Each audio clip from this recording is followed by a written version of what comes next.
Bro, ఈ social media వచ్చిన తర్వాత ప్రతి ఒక్కరూ అంటే అనవసరంగా అయినా సరే పర్సనల్గా అటాక్ చేయడం కానీ, వాళ్ళపైన అసభ్యకరమైన మాట్లాడడం కానీ, కామెంట్స్ పెట్టడం కానీ ఇది ఎక్కువైపోతుంది అనమాట. రాజకీయ పరంగా చూసుకున్న అటు కార్యకర్తలే కొంతమంది అయితే పోస్టులు పెడుతూ ఉంటారు, ఇటు సినిమా పరంగా చూసుకున్న ఫ్యాన్సే కొంతమంది అంటే వేరే హీరో పైన కానీ ఇట్లా ఫ్యాన్ వార్స్ కానీ జరుగుతూనే ఉన్నాయి. సో రీసెంట్గానే మన పవన్ కళ్యాణ్ గారికి చిన్న కొడుకు మార్క్ శంకర్ గారికి చిన్న ఫైర్ యాక్సిడెంట్ అయింది కదా. సో దానిపైన కూడా కొంతమంది కామెంట్స్ పెడుతున్నారంట, దానిపైన కూడా కొంతమంది అసభ్యకరమైన పోస్టులు పెడుతున్నారంట. అసలు ఏమైపోతుందో కూడా అర్థం కావడం లేదు. సో దీనిపైన ఏమనుకుంటున్నారు మీరు? సో ఖచ్చితంగా సోషల్ మీడియా అనేది అరికట్టాలి అని చెప్పి ఎంతో ప్రయత్నాలు చేస్తున్నారు. సో ఎందుకంటే చాలా మందికి ఆల్రెడీ మనం రీసెంట్గా చూసాం, ఒక టీడీపీ కార్యకర్త ఐటీడీపీలో పనిచేసే వ్యక్తినే వాళ్ళు అవతల పార్టీ లేడీస్ పైన అసభ్యంగా మాట్లాడాడని చెప్పి తీసుకుని అరెస్ట్ చేశారు, కిరణ్ అనే వ్యక్తిని సస్పెండ్ చేసి అట్లా. సో ఏంటంటే అట్లా ఎవరికి వాళ్ళు ఇండివిజువల్ గా చేసుకుంటే తప్ప ఫస్ట్ అనేది, ఎందుకంటే మన సైడ్ ఆగాలి. ట్రాలర్స్ అనేది ప్రతి దశలో ఉంటారు. ఏంటంటే తనంతటా తాను ఆపుకోగలగాలి. ఇప్పుడు మన దగ్గర తప్పు జరుగుతుంది, మన బ్యాచ్ లో తప్పు చేస్తున్నారంటే వాళ్ళని ఎక్కడైతే ఆపారో ఆ విధానం అయితే కొంచెం బెటర్లేదు అనిపించింది. ఎందుకంటే ఇప్పుడు ఫస్ట్ పొలిటికల్ గానే చూస్తారు, ఒక పార్టీ వ్యక్తి ఇంకో పార్టీ వ్యక్తి పైన, అటు అవతల లేడీస్ పైన ఏదో ఒక అసభ్యంగా మాట్లాడుతూ మార్ఫ్ చేస్తూ ఇట్లా చేస్తూ ఉంటారు. సో వీళ్ళని ఆపలేము, ఎందుకంటే వీళ్ళకి అదొక అంటే మైండ్ లో అదొక పురుగు తిరుగుతూ ఉంటుంది అనమాట. సో వాళ్ళని ఎట్లా కూడా ట్రాల్ చేయాలి అనే విధంగా. అంటే ఎట్లా కూడా ట్రోల్ చేయాలంటే ఆ పర్సన్ ట్రోల్ చేయొచ్చు, కానీ ఫ్యామిలీ పర్సన్స్ లాగడం, చిన్న పిల్లల్ని లాగడం అదే వాళ్ళకి ఆ పురుగు అనేది తిరుగుతూ ఉంటుంది. మనం దాన్ని ఆపలేం. ఇప్పుడు ఎక్కడో ఇంట్లో కూర్చొని సిస్టంలో నుంచి ఫోన్లో చేసేవాడిని మనం ఆపలేం. వరల్డ్ లో ఎవడు కూడా ఆపలేడు అనమాట. సో ఏంటంటే ఇప్పుడు ఎంతమంది, ఇప్పుడు రోజుకు 100 మంది ట్రాల్ చేస్తారు కాబట్టి 100 మందిని అరెస్ట్ చేయడానికి పరిస్థితి కాదు. సో ఇప్పుడు ఏంటంటే కొన్ని అనుకోకుండా గట్టిగా రీచ్ వస్తాయి. రీసెంట్గా అల్లు అర్జున్ గారిది ఏదో ఇష్యూ అయితే దానిపైన కూడా అల్లు అర్జున్ ఫ్యాన్ అనుకుంటా మార్క్ శంకర్ పవనోవిచ్ పైన అతను చావు రేంజ్ లో కోరుకునే దాకా తీసుకొచ్చాడు. అంటే అతను అరే నువ్వు సస్తే బాగుండరు అనే విధంగా కామెంట్ చేశారు. ఇలా ఉన్నారేంటి మనుషులు, అర్థం కావడం లేదు. అది ఇప్పుడు ఏంటంటే అది అల్లు అర్జున్ కి పవన్ కళ్యాణ్ కి ఎక్కడో పడట్లేదనే ఒక వ్యక్తిగత ఇది పట్టుకుని అతను సీరియస్ గా తీసుకుంటున్నాడు. అంటే మా హీరోకి అతనికి పడదేమో, వాళ్ళు బాగానే ఉంటారు ఫ్యామిలీలో ఫంక్షన్స్ వచ్చినా కానీ. సో అది ఏంటంటే బయటకు వీళ్ళకి చూసే విధానం అతనికి ఏంటంటే ఇప్పుడు మా హీరోకి అతనికి పడదు, అతను మనం అనేయాలి, ఆ మైండ్ సెట్ లోకి చాలా మంది వచ్చేసారనమాట. ఆటోమేటిక్ గా ఇప్పుడు స్టార్ హీరోకి మధ్య గొడవ జరుగుతుందంటే, ఏదన్నా చిన్న ఒక సినిమా కాంపిటీషన్ వచ్చిందంటే ఫ్యాన్స్ ఒక శత్రువుల్లో అయిపోతున్నారు. అంటే పరిచయం లేని వ్యక్తులు కూడా, మీరు ఒక హీరో ఫ్యాన్ అనుకోండి, నేను ఒక హీరో ఫ్యాన్, మన ఇద్దరికి పరిచయం ఉండదు. బట్ ఏంటంటే మన ఇద్దరు హీరోల సినిమా ఫర్ సపోజ్ ఒక సినిమా వస్తుంది, మీది ఎన్టీఆర్ ఒక సినిమా, రామ్ చరణ్ ఒక సినిమా వస్తుంది, ఇద్దరు గొడవ పడిపోతున్నారు. అంటే అది ఎవరు కూడా తెలియదు, వాళ్ళు ఎందుకు అతనికి సంబంధం కూడా లేదు. హీరోలు ఇద్దరికి ఎక్కడో యాంటీ ఫ్యామిలీస్ అని చెప్పి వాళ్ళిద్దరు కలిసే ఉంటారు, బయటకు కలిసినా కూడా మాట్లాడుకుంటారు, పార్టీలు చేసుకుంటారు, అంతా బాగానే ఉంటది. కానీ ఈ ఫ్యాన్స్ అనే వాళ్ళు ఉంటారు చూసావా, ఆ సినిమా గురించి స్టార్టింగ్ నుంచి ఎండింగ్ దాకా రికార్డుల గురించి మాట్లాడుకోవడం. సో ఒక్కొక్కసారి ఒక్కొక్కళ్ళకి రికార్డు వస్తూ ఉంటుంది. ఇప్పుడు ఒక హీరోకి ఒకసారి వస్తుంది, ఇంకో హీరోకి ఇంకోసారి వస్తుంది.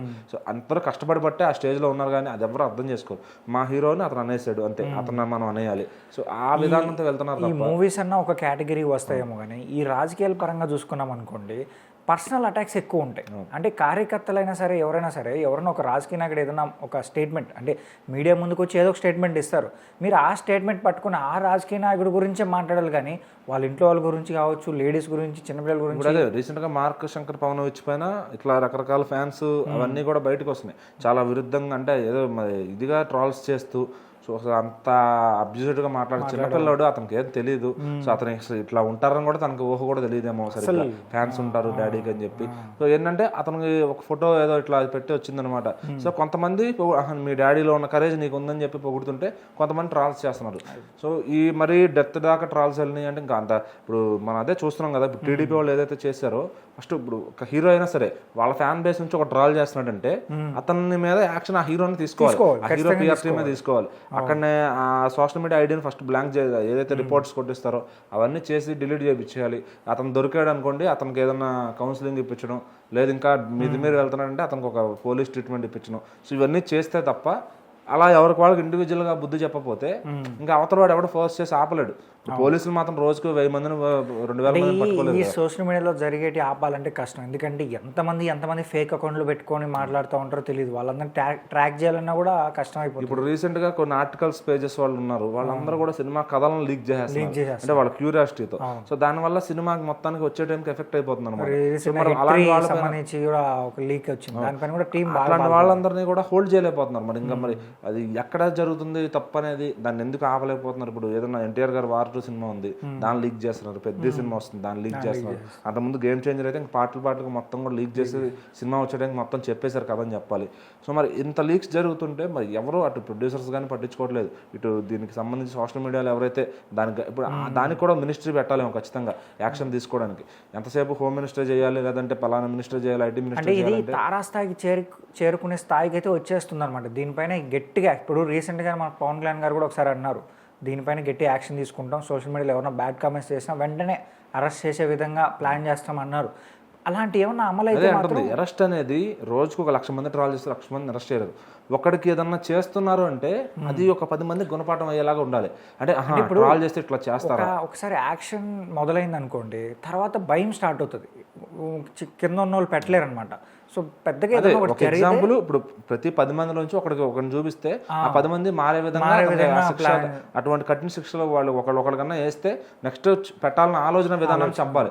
ట్రాల్స్ని చంపలేరు, ఖచ్చితంగా ఆలోచన విధానాన్ని, ఆ నెగిటివిటీని మనసులోంచి తీసేసే పరిస్థితి తీసుకురావాలి. ఇప్పుడు మనం అలైక్య పికిల్స్ చూస్తున్నాం రీసెంట్గా. సో వాళ్ళు ఒక్క కామెంట్కే మొత్తం సోషల్ మీడియాలో వాళ్ళు జీవితంలో అనర్హులు అన్నట్టుగా వాళ్ళు మాట్లాడి తప్పే. బట్ ఏంటంటే వాళ్ళని ట్రాల్ చేయడానికి పని కట్టుకొని, అంటే వాళ్ళు ఎవరో కూడా తెలియకపోయినా వాళ్ళ బిహేవియర్ గురించి వీళ్ళు ట్రాల్స్ చేస్తున్నారు. అంటే ఇప్పుడు మీకు పరిచయం లేదు వాళ్ళంటే, వాళ్ళు ఎవరో ఒక వ్యక్తి అన్నారు, అదే అతను పర్సనల్, అది ఎవడో లీక్ చేసిందని ఒక చూసి వదిలేయకుండా ఇప్పుడు ఏంటంటే ట్రాల్ చేస్తున్నారు. అరే మీరు ఎందుకు పచ్చళ్ళం అంతా ఏంటంటే, సో ఇది వాళ్ళకి ఆ బిహేవియర్ లేకపోతే బిజినెస్ దెబ్బతింటుంది ఆటోమేటిక్గా. దాన్ని ఇంకా రోజు వాళ్ళని పట్టుకుని వాళ్ళు ఏదో చేస్తున్నారు కదా అని వాళ్ళని ట్రాల్ చేయడం, వాళ్ళ ఇన్స్టాగ్రామ్ ప్రొఫైల్స్ చూసి ఇంకా అదే, అంటే ఇప్పుడు ఒకసారి మాట్లాడారు పర్లేదు కానీ ఇంకా అదే పనిగా కూర్చొని మరీ ఆల్మోస్ట్ ఏంటంటే వీళ్ళకి ఎక్కడ ఈగో సాటిస్ఫై అవుతుందంటే వాళ్ళంతటా వాళ్ళు సూసైడ్ వీడియో చేసుకుంటే వీడియో పెడితే తప్ప ఇది సాటిస్ఫై కాదు. అది ఎందుకంటే వాళ్ళు అప్పుడే కదా వీడియోలు ఆపుతారు, వాళ్ళేమో దానికి తగ్గట్టు వాళ్ళు కూడా వీడియోలు ఏమో ఆపట్ల. సో ఏంటంటే ఇటు చూసేవాడు ట్రాల్ చేస్తున్నాడంటే వాళ్ళ దగ్గర నుంచి కూడా కొంత తప్పు ఉంది. సో ఇదేంటంటే ఎక్కడ ఇన్ఫినిటీ అనమాట, ఎక్కడ ఆగదు. సో ఏంటంటే ఒకటికి బుద్ధి చెప్తున్నారంటే దానివల్ల 10 మందికి బుద్ధి రావాలి ఖచ్చితంగా.